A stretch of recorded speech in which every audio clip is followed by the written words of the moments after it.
Morning, everybody. Sir Jude once again. And in this video lecture, I will now focus on the peripheral nervous system after tackling the central nervous system. So when we say central nervous system, we're more focused on the two major organs literally found at the top center of our body. So that's the brain and the spinal cord. But on the peripheral, which means which is now focused on everything that surrounds the brain and the spinal cord, no? So it's now centralized on the nerves. And this is the reason why the nervous system is called the nervous system, is because of the abundance of nerves in our body.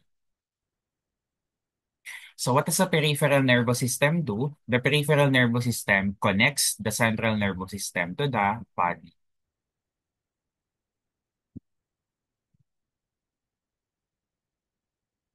Okay.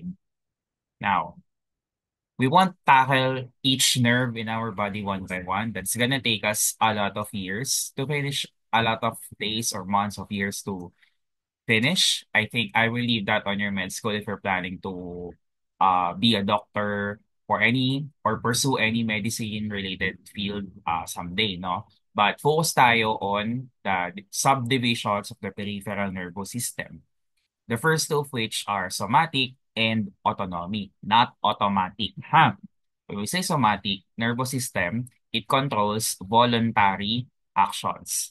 Actions na conscious kang ginagawa mo and with your free will. Okay?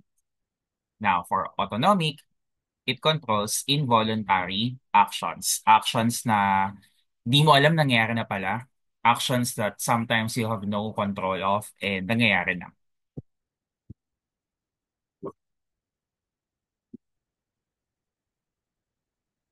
Okay? So, let's classify the actions as voluntary or involuntary and categorize which subdivision of the peripheral nervous system controls them. So number one, we have singing. Singing is a voluntary action, and because it is voluntary, it will be controlled by the somatic peripheral nervous system. Siyempre, no, because you're thinking of the lyrics and you're adjusting your voice, whether you're going high or going low, depending on the what you call this on the part of the song. You have these movements or gestures, nonverbal expressions, voluntary. Okay. Top right, we have blinking. Blinking is an involuntary action. So therefore, it will be controlled by the autonomic peripheral nervous system. So, you might be wondering, sir, bakit kaya ko namang hindi mag-blink for a long period of time and sometimes I can close my eyes for a long period of time. But remember, no, we blink and we don't notice that we don't focus our attention so much on blinking. That's why we classify it as an involuntary action. Yes, you can control some parts of it, but for most of the time, you're not diverting your attention to it, kaya it's involuntary. Okay? Next, you have painting. So painting is a conscious action. No? You're thinking of strokes, thinking of colors, you're imagining the bigger picture, so therefore it's voluntary, somatic. Sneezing is involuntary, autonomic. Once you start coughing na, no, then therefore there's no way to go back. Minsan may mga, pag nakokontrol mo pa siya, that's voluntary. But once you start coughing or yawning or whatever, then therefore, kahit active pa or conscious ka, you have no control over it anymore. That's why it's involuntary. Next, we have shivering, swallowing, throwing a ball, and cracking your knuckles. Let's start with shivering. We have involuntary, controlled by autonomic nervous system. For swallowing, no, once it is still in your tongue, That's voluntary, somatic. Because you still have a conscious decision or choice whether to swallow it or continue chewing. However, once it goes down to your esophagus na, somewhere here, that's the time it becomes involuntary, controlled by the autonomic nervous system. Next, throwing a ball, easy peasy. This is voluntary, somatic. And cracking your knuckles, again, this is voluntary, somatic.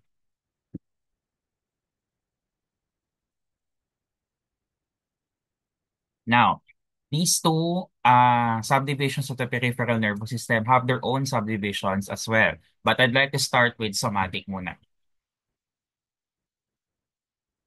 Okay, so the somatic nervous system is subdivided further into cranial nervous system, which refers to nerves from the brain, and the spinal nervous system, which refers to nerves from the spinal cord. So, sir, akala ko ba we're going, nakaano lang tayo sa peripheral nervous system on this video lecture. Bakit throwback na naman tayo when it comes to central nervous system? Yes, while cranial and the spinal nervous systems flashbacks the brain and the spinal cord respectively, no? We are now more attuned to the nerves connected to it, to them rather. So there are lots of nerves, no, or combinations of nerves, or set of nerves in the cranial and the spinal nervous system. But because they're a lot, no, then hindi ko na siya i-discuss one by one as well as their respective functions. Again, this is that magpo-fall siya into higher biology and we will take so much time. So I will save the examples muna later in the latter part of this slide. I mean of the video lecture. Okay, so because we're done temporarily with the somatic nervous system, it's now time to delve further into the autonomic nervous system, which has two subdivisions as well. We have sympathetic and parasympathetic. So, in sympathetic, we have pupil dilation, increased heartbeat, bronchial tube dilation, sweat secretion, okay, increased rate of reaction, uh, of glycogen to glucose in the liver, decreased activity of the digestive system, production of adrenaline to the adrenal glands, vaginal contraction, and urinary bladder relaxation. All of these involuntary actions happen when a person is active or dynamic. So, kung papansin nyo, no, tanggalin ko lang yung ulit, restriction. Eh sir, starting dun sa pupil dilation hanggang dun sa glycogen to glucose, at isama natin sa production of adrenaline. Di ba active function sila? Pero bakit sa digestive system may decreased activity, tapos sa urinary system may relaxes bladder? Aren't those re- uh, inactivity or hindi pa sila considered?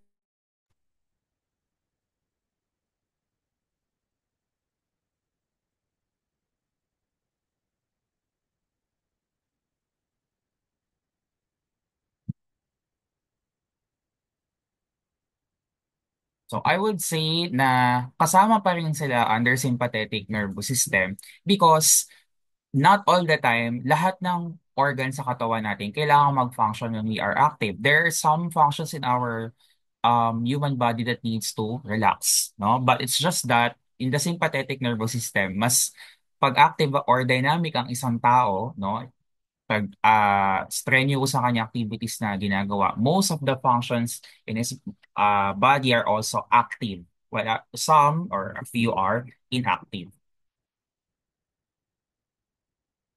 Now, for the parasympathetic nervous system, we have pupil constriction, slow heartbeat, bronchial tube constriction again, bile release, blood vessel constriction, uh, digestion becomes active, uterus relaxes, and we have increased urinary output. These happen most of the time for resting or relaxed functions. No, when us human beings or even living organisms are resting or relaxed.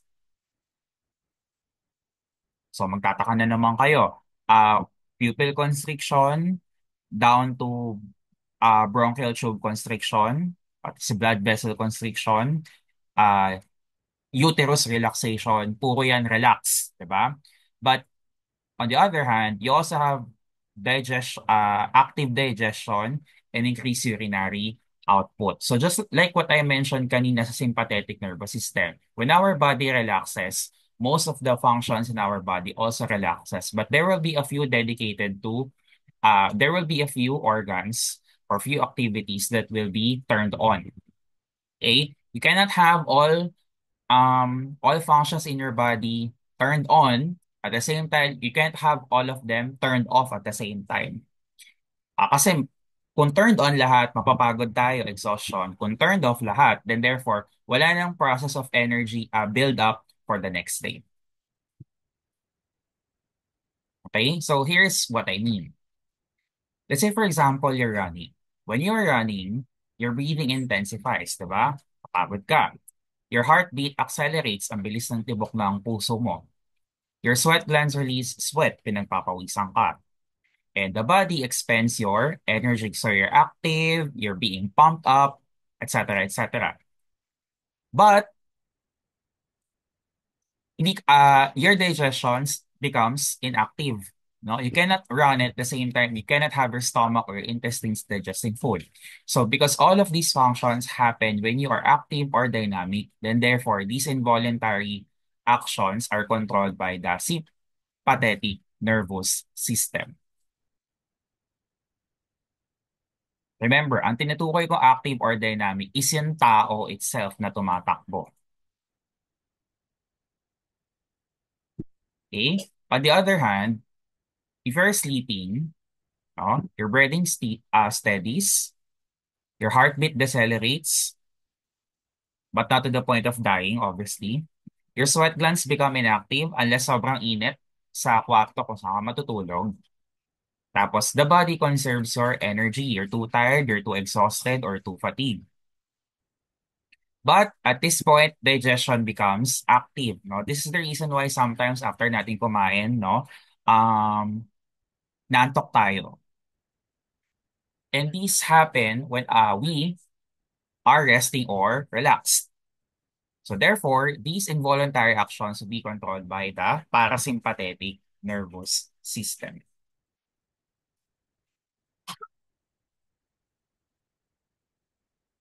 Okay? So because we're done, let's recap the subdivisions of the peripheral nervous system.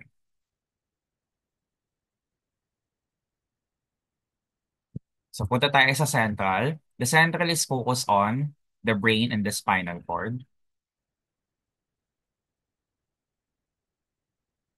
Peripheral is into nerves.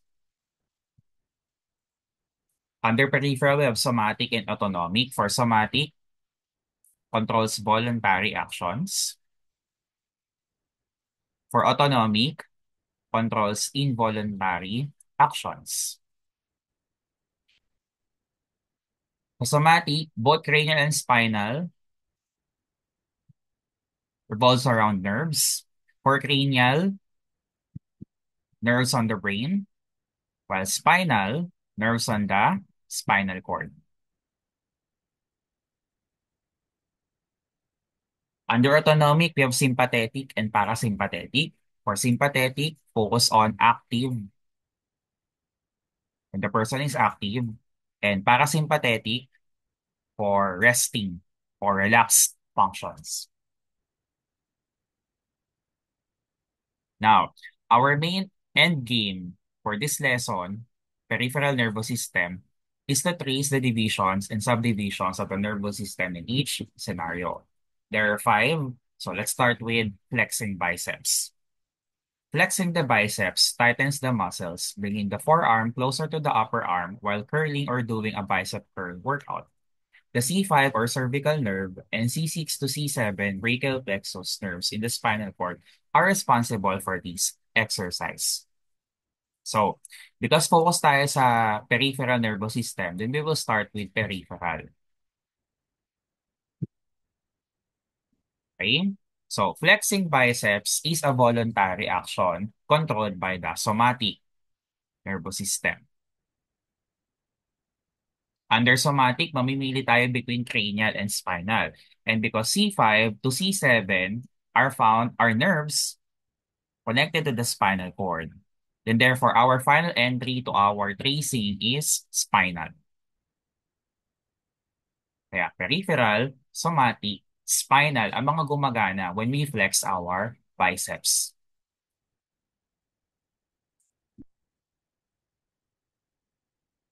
Okay? Next, we have pupil dilation. So pupil dilation, yung black part of our eyes, no, is the widening of the pupil to allow more light into the eye in low light or non-illuminated environments. When the room is too dark or pitch black, no, syempre hindi tayo masyado makakita, but we can still see some objects when our pupil dilates. So just like in flexing biceps, we will start with peripheral. And then, so mamimili tayo between somatic and autonomic. Pupil dilation is an involuntary action which should be controlled by the autonomic nervous system.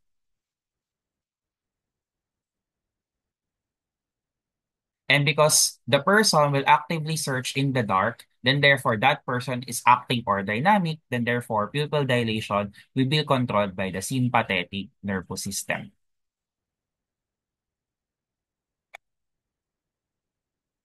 Yeah, for pupil dilation, the ones involved will be peripheral, autonomic, and sympathetic.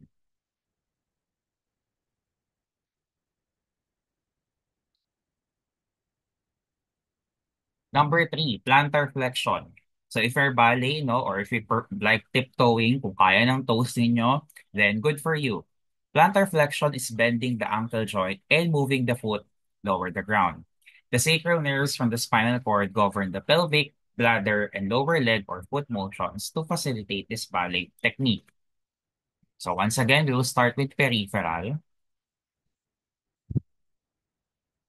Plantar flexion is something that you can control, so somatic. And the sacral nerves are connected to the spinal cord. So therefore, spinal. So when you do this ballet technique, if you're a ballet or if you just like to perform this stunt on your own, on your free time, randomly, so the divisions of the nervous system that are involved are peripheral, somatic, and spinal.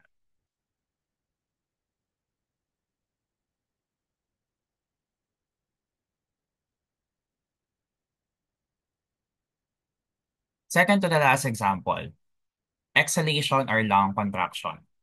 So, exhalation is breathing out air, which removes carbon dioxide and helps the body's general respiratory function because in our body, carbon dioxide is a waste. It also reduces lung capacity and forces air out of the body. Siyempre, naglalabas tayo ng hangin, then therefore magre-reduce ang magkakontract ang ating lungs.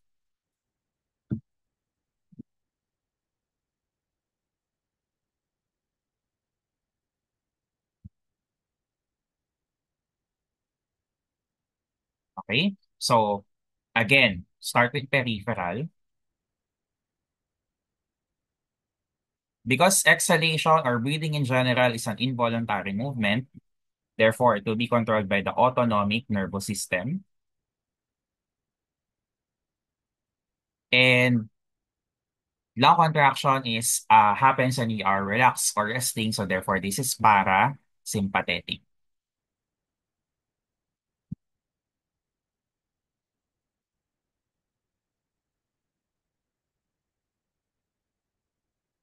Okay? Final example, we have mastication.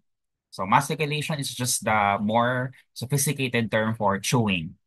The trigeminal nerve number 5 assists us in chewing food by transmitting sensory information from the mouth to the brain to monitor the food's texture, guard against damage, and regulate the muscles that move the jaw and grind the food. So, once again, peripheral nervous system, Chewing or mastication is a conscious action, so it will be controlled by the somatic nervous system. And because the trigeminal nerve number 5 is attached to the brain, then therefore this one will be controlled by the cranial nervous system.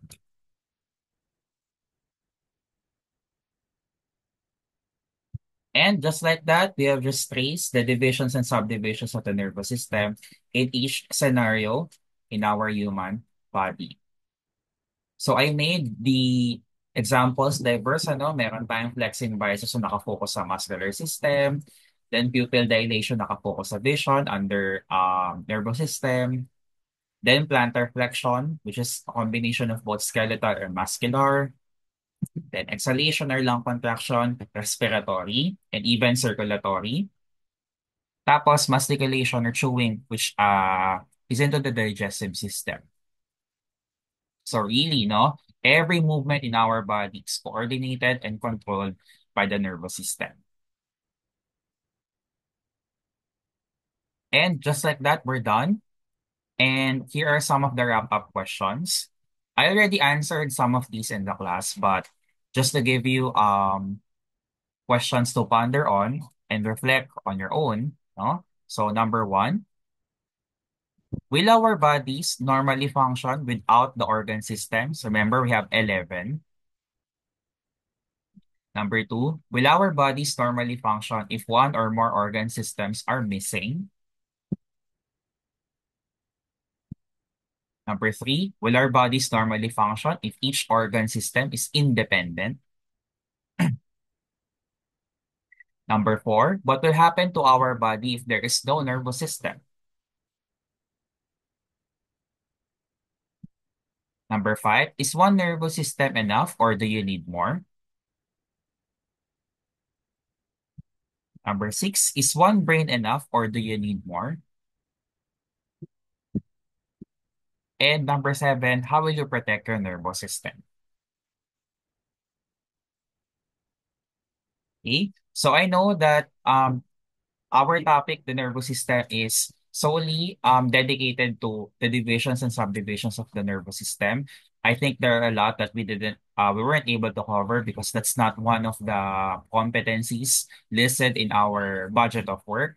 But if you have any questions, just relay them to me either face to face or in our group chat. But till then, I am Sir Jude.